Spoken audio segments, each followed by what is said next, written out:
Okay, hello again. This is another day for Awesome Talks. At ang topic natin ngayong araw na ito ay yung pagiging picky eater. Picky eater ng ating mga awesome kids. And I chose this topic kasi marami pa rin talagang mga tao ang hindi nakakaalam kung paano ba talaga ka-picky eater ang mga awesome kids. And um, alam naman natin lahat na pag sinasabi nating awesome kids, nakikita yung kumbaga iba yung movement, iba yung way of communication, or hindi nakaka-communicate. But aside from that, may isang trait ang isang autistic na bata. Ayun ay yung namimili ng pagkain. Totoo yan. Madaming parents, libo-libong parents sa buong Pilipinas at milyong-milyong parents sa buong mundo ang may alam nito.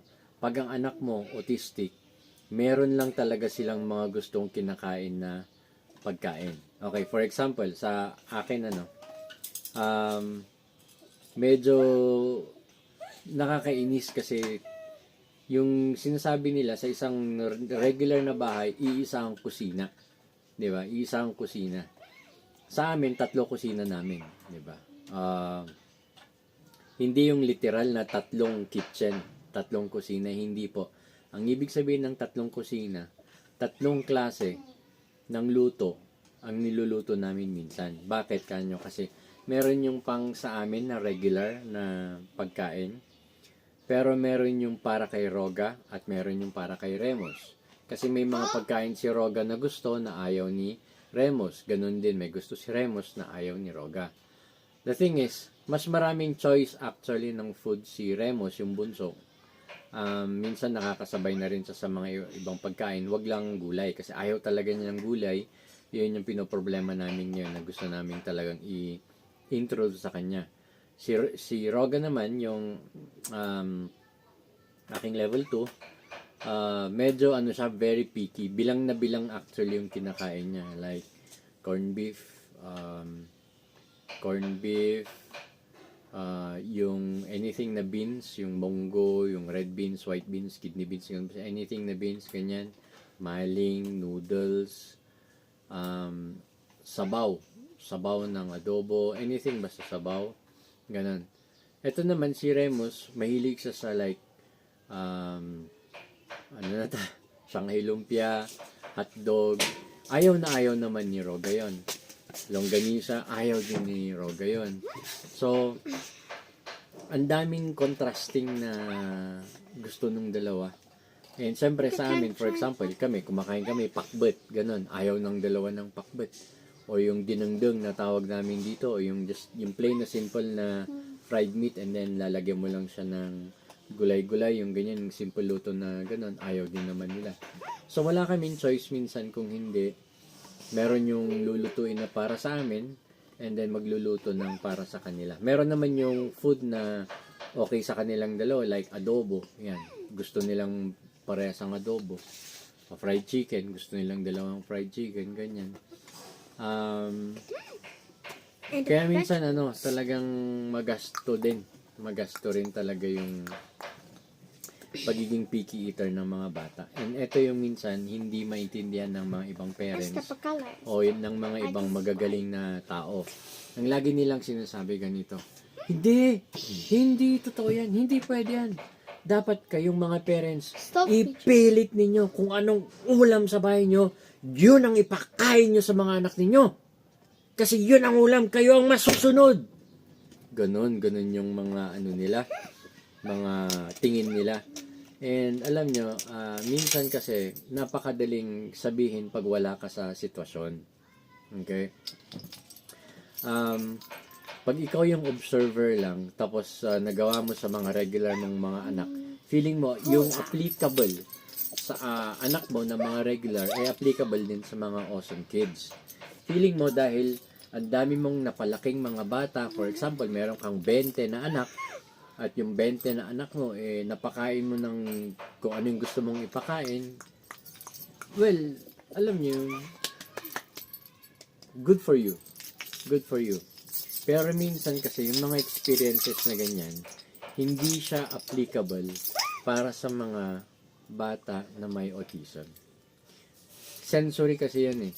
Kung anong gusto nung bata at yun yung dinictate ng kanyang dila at ng kanyang utak, yun yung gustong-gusto niyang kinakain. And yes, okay, totoo po, pwedeng turuan. Tulad po ng ginawa din namin kay Remus. Ayan si Remus. So, ayan. Pero matagal ang proseso. Bago namin na-introduce sa kanya na kumain ng meat, kailangan ilang buwan talaga na piece by piece na dinadagdag namin doon sa pagkain nila hanggang na-accustom yung taste nila at kumain ng meat. Ganon din si Roga. Dati si Roga hindi yan kumakain ng karne. Although kinakain niya lang na karne ngayon ay fried chicken. Pero it took years, as in years of every day, every time na may manok, naglalagay lang kami ng tidbits, konti-konti lang. Nag-start pa nga yung sa chicken crust, yung chicken skin. Nag-start sa ganon, dinadagdag namin paunti-unti sa rice niya. Ilang buwan po yun, umabot ng taon. Hanggang eventually na-accustom yung dila niya, and then eventually yun na.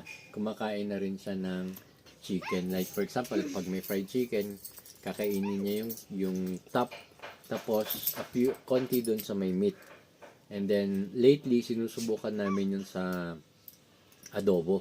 Kasi dati sa adobo, yung sabaw lang ang nilalagay namin sa kanin, yun na yung kanyang pagkain. But sabi ko, unti-unti lang yan. Months. Talagang sobrang tiyaga. Hanggang ngayon, pag naglalagay kami ng karne doon sa rice, tapos may sabaw ng adobo, ngayon pati yung karne, kinakain na niya. Roga is 11 years old now. Sinimulan namin yung proseso na yun, mga 8 years old siya. Baka earlier pa, mga 7 to 8 years old. So it took years for us took years as in taon para ma-accustom yung taste buds ni Roga sa pagkain ng chicken meat. So it will take time. Totoo po yun. It will take time.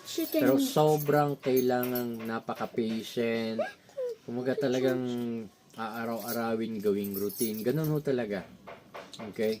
Pero hindi pwedeng sabihin na, hindi pwede yan. Hindi pwede yan sa akin. Kasi magulang ako. 20 ang anak ko.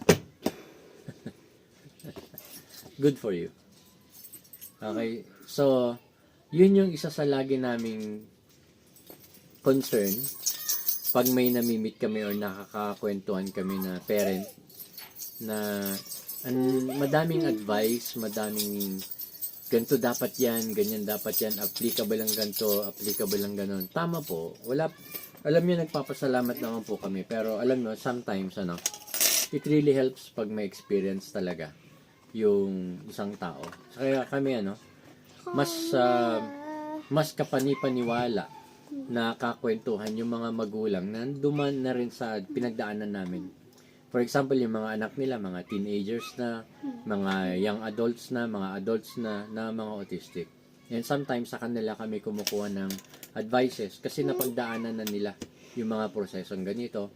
It might be applicable to our children or it might not be applicable to our children, pero iba pa rin kasi pag galing sa mga experiensadong mga magulang ang pinagtatanungan.